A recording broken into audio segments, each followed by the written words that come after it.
আসসালামু আলাইকুম এভরিওয়ান। আয়রাস কিচেনে আরও একবার স্বাগত জানাই। আজকে আমি ভিন্ন ধরনের বেগুন ভাজি বানিয়ে দেখাবো। আর বেগুন ভাজি পছন্দ করে না এমন লোক কমই আছে, কম বেশি সকলেই পছন্দ করে। আর তা যদি ভিন্ন ধরনের, তাহলে তো কোনো কথাই নেই। ভাজি করার জন্য এখানে আমি বড় সাইজের একটা বেগুন নিয়েছি। এখন আমি কেটে নেব।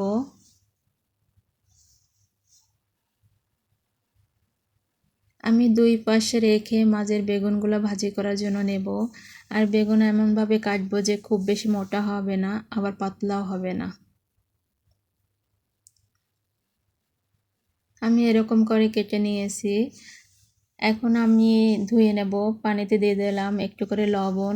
আর লবণ দিবার কারণে কিন্তু বেগুনের গায়ে থাকা কষগুলো সহজেই বের হয়ে যাবে। আর বেগুন ভিজিয়ে রাখবে না, এতে করে ভাজি করার সময় কিন্তু বেগুনের গা থেকে পানি বের হবে এবং বেগুনটা কিন্তু নরম হয়ে যাবে, খেতে ভালো লাগবে না। ভাজি করার জন্য এখানে দিয়ে দিলাম আধা চা চামচ হলুদের গুঁড়া, 1 চামচ মরিচের গুঁড়া, আর দিয়ে দিলাম স্বাদ অনুযায়ী লবণ। আমি এখন বেগুনের সাথে মশলাগুলো ভালো করে মাখিয়ে নেব। যেহেতু আজকে আমি ডিম বেগুন ভাজি করব, তো আমি প্রথমে বেগুন 2 মিনিটের মতো আগে ভেজে নেব, পরে ডিমের সাথে মিক্স করে ভাজবো। আমি এখন দিয়ে দিলাম 2-3 চা চামচের মতো রেগুলার রান্নার তেল দিয়ে আমি মিডিয়াম আঁচে এপিট ওপিট করে 2 মিনিটের মতো ভেজে নেব।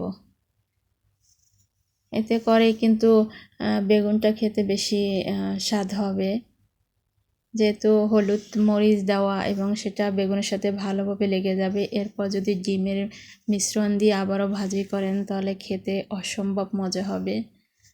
এখন ডিম বেগুন ভাজি করার জন্য এখানে নিয়ে দিলাম একটা ডিম, আর দিয়ে দেব সামান্য একটু লবণ, আর কি ডিমে যতটুকু লাগে। দিয়ে দিলাম একটু গোলমরিচের গুঁড়া, আর দিয়ে দিলাম 1 চা চামচ কর্নফ্লাওয়ার। আপনাদের হাতের কাছে কর্নফ্লাওয়ার না থাকলে সেক্ষেত্রে আপনারা চালের গুঁড়োও দিতে পারেন। আর এই কর্নফ্লাওয়ার দিবার কারণে কিন্তু বেগুনের সাথে ভালোভাবে ডিমগুলো আটকে যাবে এবং ভাজি করার পর কিন্তু খুব সুন্দরভাবে একটা বেগুনগুলো টেস্টিকে ভাব হবে।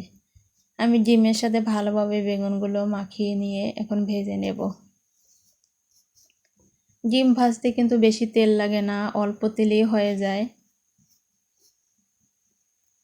আমি চুলা কিন্তু মিডিয়াম আঁচেই আছে, মিডিয়াম আঁচে আমি 3 মিনিটের মতো ভেজে নেব।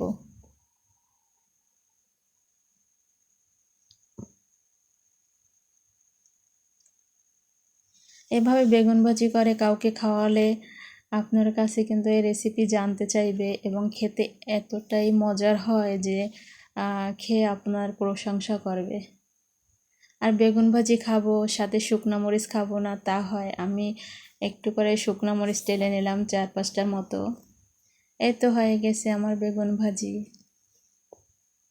এভাবে বেগুন ভাজি করে বাসায় বানিয়ে খেলে কেমন হয়েছে আমাকে কমেন্ট করে জানাবেন।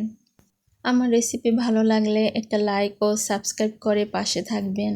আজকে এ পর্যন্ত ভালো থাকবেন। আল্লাহ হাফেজ।